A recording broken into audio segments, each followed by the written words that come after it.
Barret Edelstein here, your celeb expert and your celeb savant.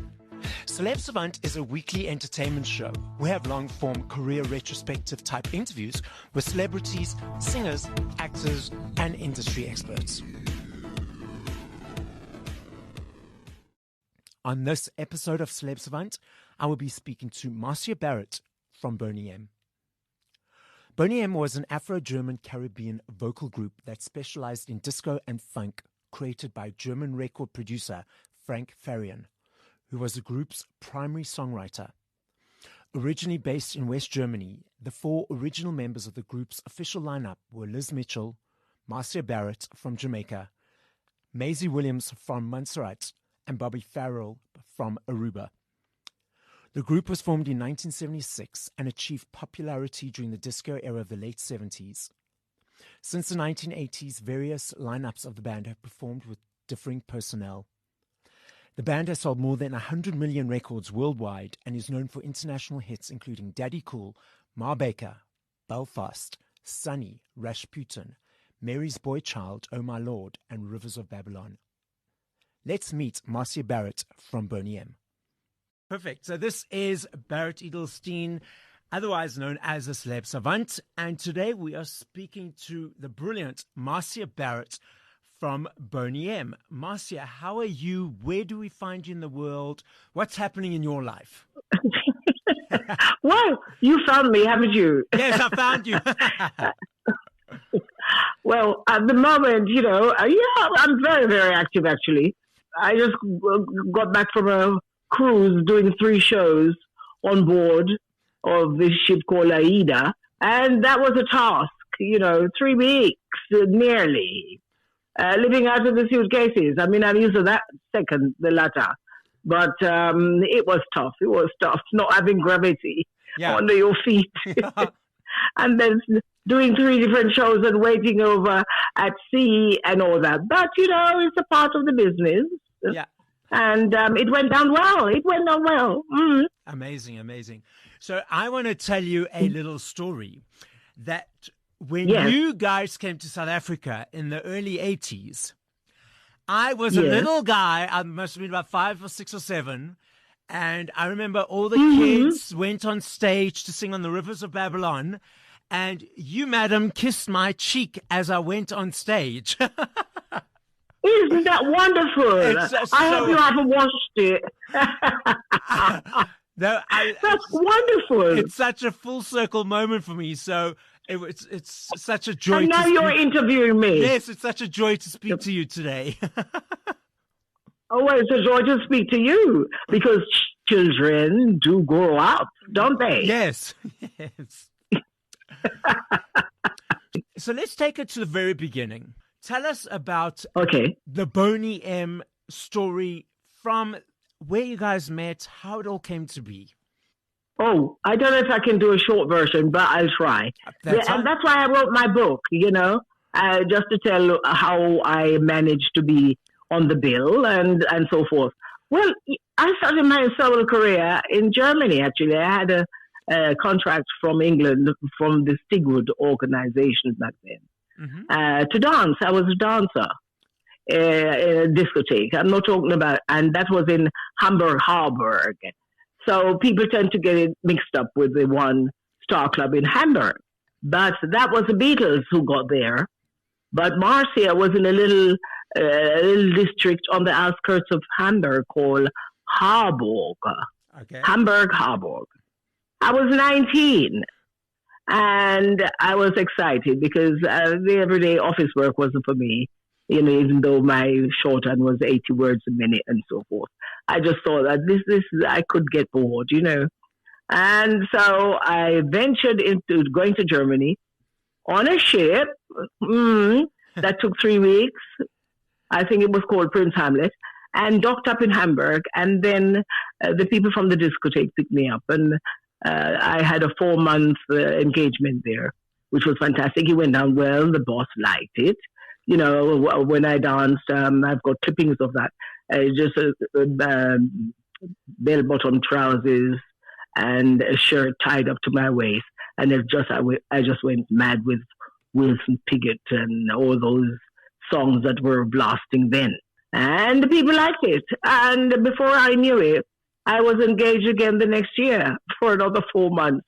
Mind you, he had other groups, and eventually the other 2, 3 other groups that he had as attraction was no longer there. It was only Marcia. So I got the job and I was the only act. And then one night I had the cheek to get on stage where the disc jockey was playing, and I grabbed, and he was playing Oh Happy Day. So I grabbed the mic from him and then started to sing along with the song. And the people were shocked. By then, the manager heard about me and then came, her and Sanil, and it built up. It sounded like a fairy tale, but it is actually my true story. Yeah. And from that, I met this producer, Joe Menke in Maschen. He wanted to do something with me. He had written with a big star in Germany called Trevor Deutscher, Belfast for me before Boney M even existed, and tried to get a deal, but didn't. But so I took it on my reel-to-reel tape and was touring Germany as Marcia from Jamaica, the hot chocolate, or the firework. Or the firework from Jamaica. Yeah. It was an experience and a half, So that went down for about 5 years. And I even got on TV, Shawwoody, and was making a name for myself.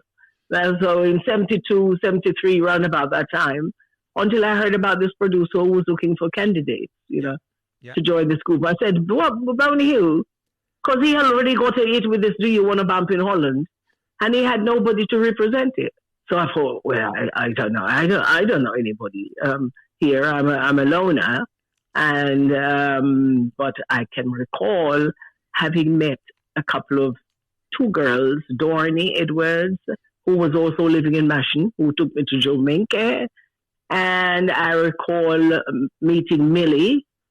And Millie was also from Jamaica, and she was a good singer. That was that. Eventually, I recall meeting this other girl in a discotheque, just having a couple of drinks. He walked over to me and asked me if I was Marcia Barrett. That was Liz Mitchell. So I said, yes. So she said, join me and my sister on this table. And I went over and that was that. And then she invited me home to her house like 2 weeks later and explained how the scene was hard and tough in Germany, and she might just go back to England and do some studio singing, or whatever. So that was the last time I saw Liz. Okay. Up until when she came back from London after me suggesting to this person who was scouting for fanfare for girls. And then, so it's a long story and it's a little bit more intricate, but on a phone or interview, you can get a little synopsis of how it went. Yeah. And when I entered and was auditioned from Florian in Saarbrücken by his arranger, Stefan Klinkhammer. He's no longer with us, unfortunately. And I sang down, like 2 songs, Get Ready, Otis Redding, and I can't remember a couple of stuff.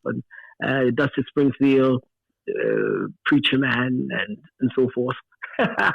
So here I was. And then at the end of it, he said, that will do. And that was it. That was how I came into Boney M. Until it was called in after. And then when I was in studio, then Liz arrived from London and we threw down Daddy Cool. And that was the beginning of history. Yeah. How did they choose the name Boney M? Where does that name come from? Well, as I said before, it was mere fanfare's fantasy. Yeah. Because the play he wanted to sing, and then he decided the male voice, and then he just called it Boney M. Okay. And that was the first question anybody asked, Boney M. Okay, then. Well, call us the Bonies, or whatever. And then afterwards we said, it could be anything. Music, whatever, and so forth. But it's actually unique, isn't it? I mean, not too much palaver, just Boney M. Yeah. For people. What I find interesting is the lyrics that you guys wrote. Rasputin, Ma Baker, Daddy Cool, a Luto. Well, From real stories, dear. Okay, yeah. So, yes, yeah. Check it out. So, Ma Baker, the story exists. Yeah. Actually, it was Ma Barker, but the story does exist. So we got into that. It's storytelling. Boney M did a lot of storytelling. Yeah. And people probably didn't realize because it was done in such a funny, unique, catchy way. Yes. That had people singing, not realizing it's really a story. Look at that Rasputin. Yeah. The same thing. Look what's happening today. Then Bobby died in St. Petersburg as well. It's strange. On the day Rasputin died, it's freaky. Yeah. But it's fact. There are facts, And then, of course, except from covering the tracks like Sunny and so forth, look at Belfast. Yeah. At the time, this producer, Joe Menke, he believed in me then as a singer and as a soloist. So he said, well, maybe we should do something, and we call it Londonderry, and because of the conflict that was going on. And then the other one said, but it isn't ringing very well. Why don't we just call it Belfast, And it was, even when it got in the charts worldwide, except Britain, because it was banned on the radio. Okay. It still got to number 7. So that was, it's all little miracles happening here and there. Then when we went with our live show to Dublin, oh my God, they almost tore down the roof. There are clips where one could see that. Yeah. And we were really well accepted. And now Belfast is in the picture, Northern Ireland, whatever, and so forth. So all this stuff, look at We Kill the World later on, the same thing we were singing about in 81 is still happening, world pollution and so. So we were a bit ahead of time, I would say. Yeah. And now it makes the music timeless, which is fantastic. Absolutely. You've got two sort of career paths, so to speak. We've got sort of the pop disco side, and then you've got the Christmas side. Certainly in South Africa, every year on Christmas, wherever you go in any of the shopping centres, we hear Boney M playing, and I love it. Well, that's so wonderful, because it's the same story in England or whatever. You go in a store and you hear, or in England now, everybody's saying, oh, every year when you open, you go down to Alders or Ukraine, you hear Mary's Boy Child, which is fantastic. And it's only a cover version. We only cover the track. How many artists before us and decades before us have sung this song? But this is the biggest, that we achieved Guinness Book of Records, and I'm just enjoying everything. So, what does it feel like to have left such legacies in two sort of genres that appeal to so many generations of people?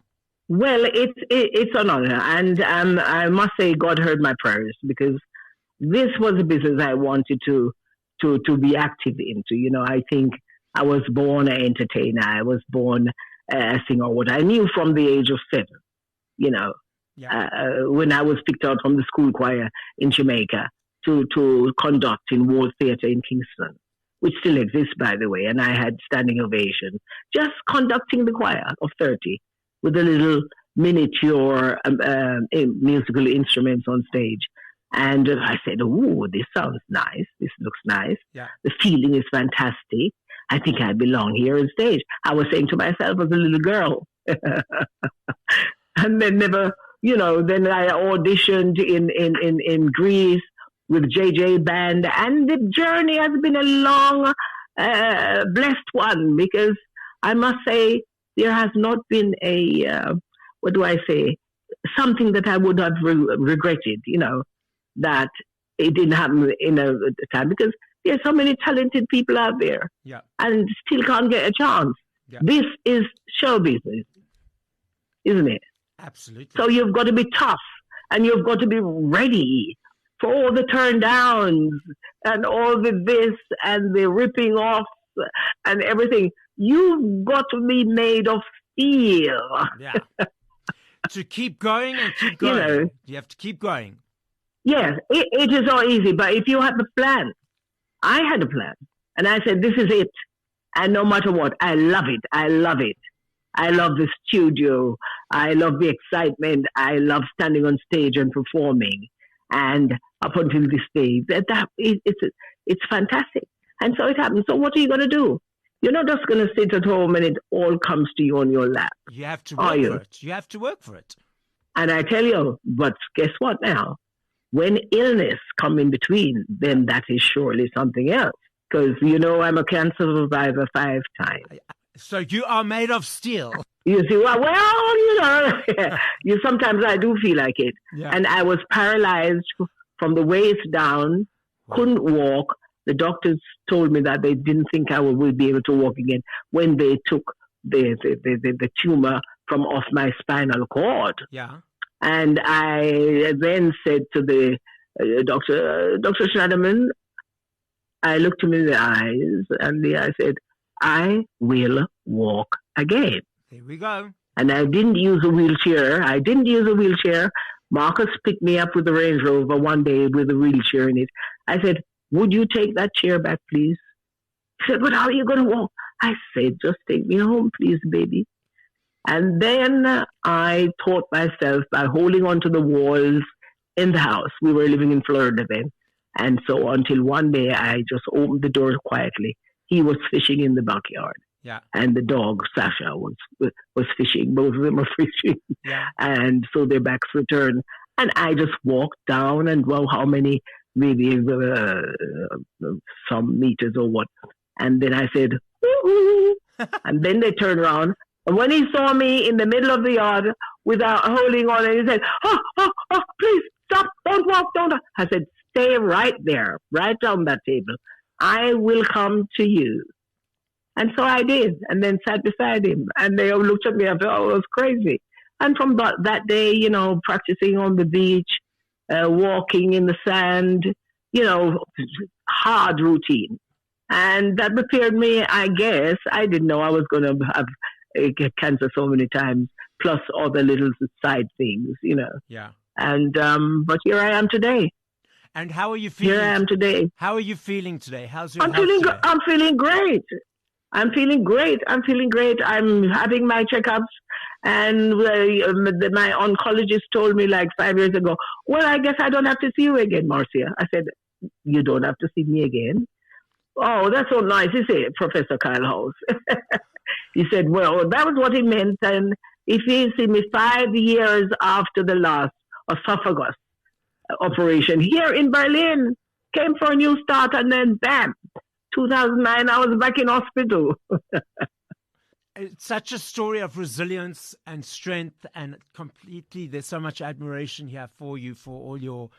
you see, yeah. Yes, Barret, you have to believe in it. You have to believe in God, and you have to believe in miracles, because they do happen. You have to also believe that your body knows how to heal and will heal. Yes. And guess what? That is, Marcus and I, we used to, 7 days a week, waking up 7 o'clock. We would jog. On weekends, we would ride the bicycle. I would be lifting weights at the gym. He can tell you better how many, 45 pounders on my leg. I had trainers, and it was like a workout.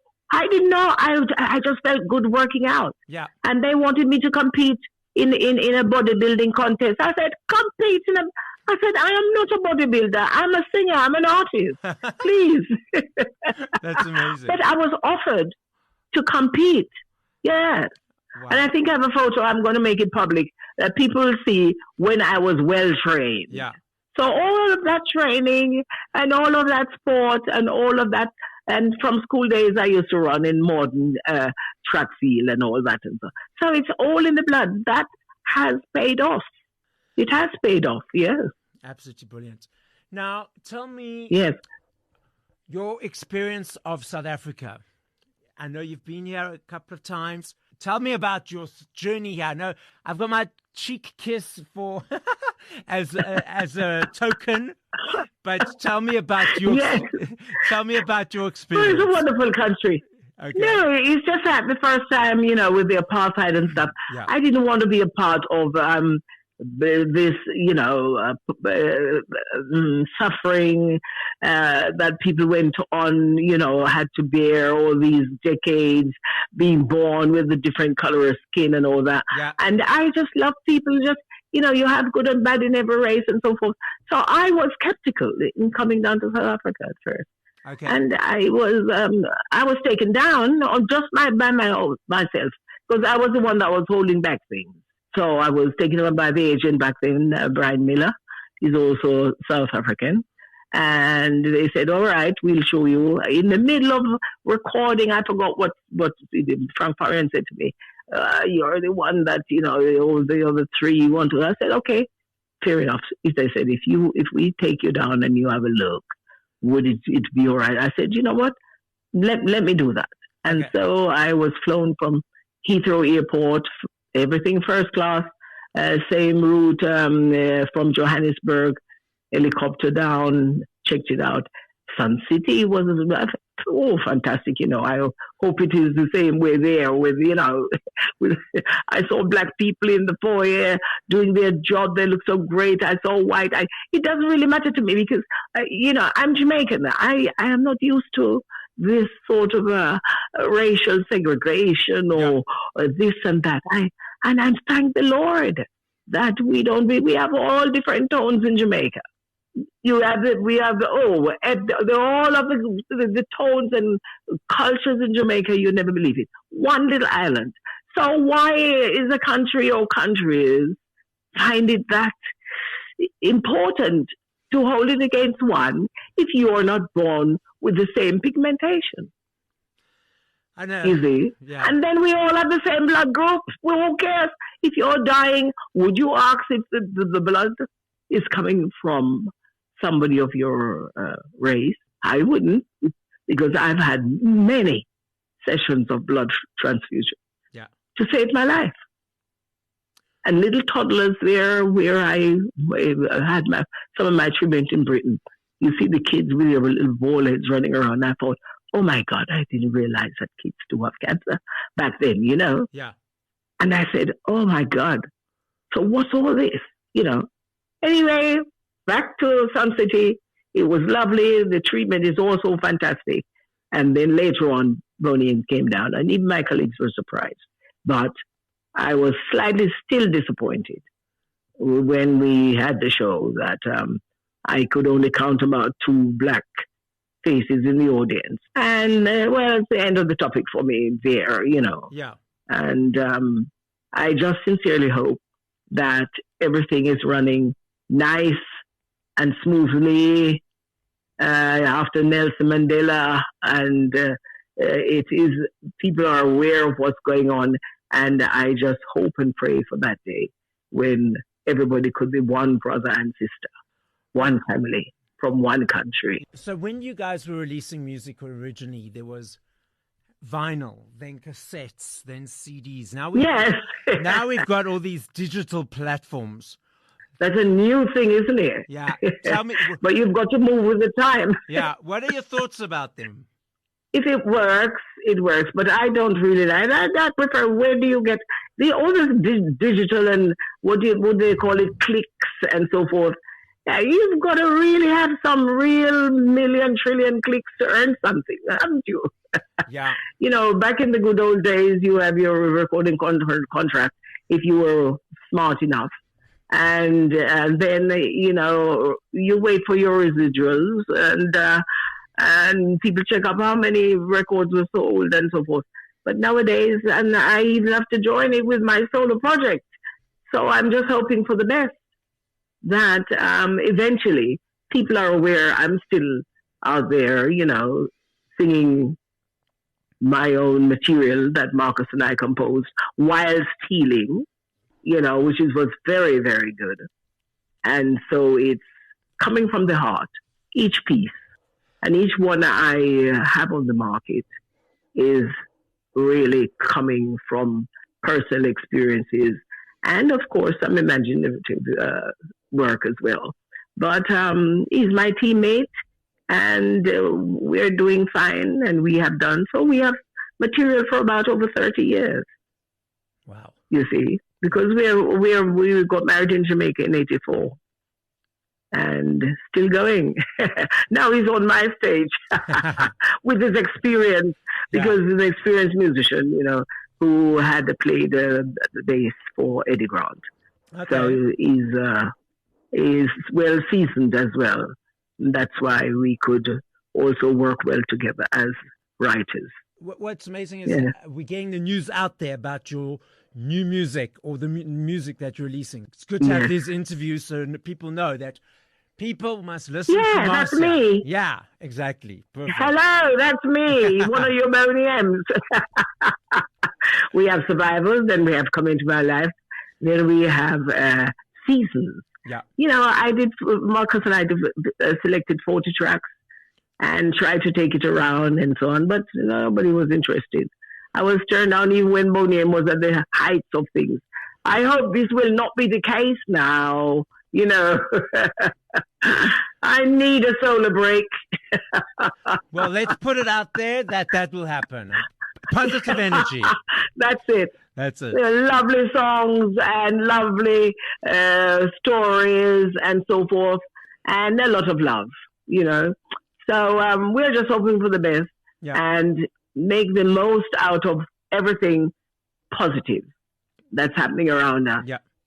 We need that. The world is a crazy world. Yes. Yeah, well, and we have to take our little piece of solitude and a little piece of fun or a little piece of peace, and with your loved ones, with your friends and everything, and just have that little moment where you can think, where am I going? Have I achieved? Make your goal. And don't be afraid, and believe. Okay? I'm going to put you on the spot right now. I would like you to share with me your top 5 favorite songs by other artists. Ooh. Well, you're not talking about music now, is it? Music, anytime. It can be from the 50s or 60s. Any song. Dear. I'm putting you on the spot. I can just tell you. God. I just tell you, I like Journey. Yes. I like Miles Davis. Yes. I like Bob Marley. Yes. I like, Stevie Nicks. What is her group there again? Yes. Fleetwood Mac. Stevie Wonder. That's unfair, Fleetwood Mac. Yeah. What are you asking me? Oh, my goodness. I could go down the pages. No. You've given me 5. You've given me 5. That's perfect. Really? Oh, great. All right. You've done the task. Oh, fantastic. Oh, I nearly fainted.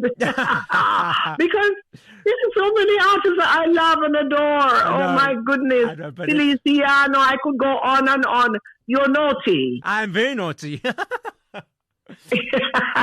That's why your name is Barret, yes. Right? But you've got 1 T and I've got 2 T's. Yes. So,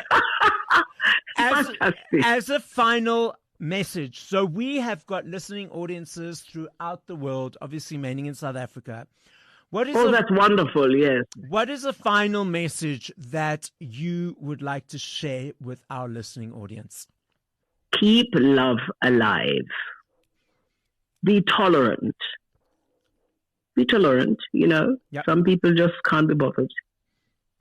Be curious of one's culture, if it's even different from yours. I do not say you should learn everything, but know why they say good morning, or how they say good evening, or bye-bye, and have a nice day, and stuff like that. It makes so much. And then with a smile on your face. You know, I have a song called Smile. It is incredible what a smile can do. Yeah. It is incredible. So I would say, you know, just think these little things in mind and go through your everyday, and you'll see what a better world it will be. Amazing. Such beautiful words to finish off from Ms. Marcia Barrett from Boney M. Oh, thank you. This is Barret Edelstein from CELEB SAVANT, signing out.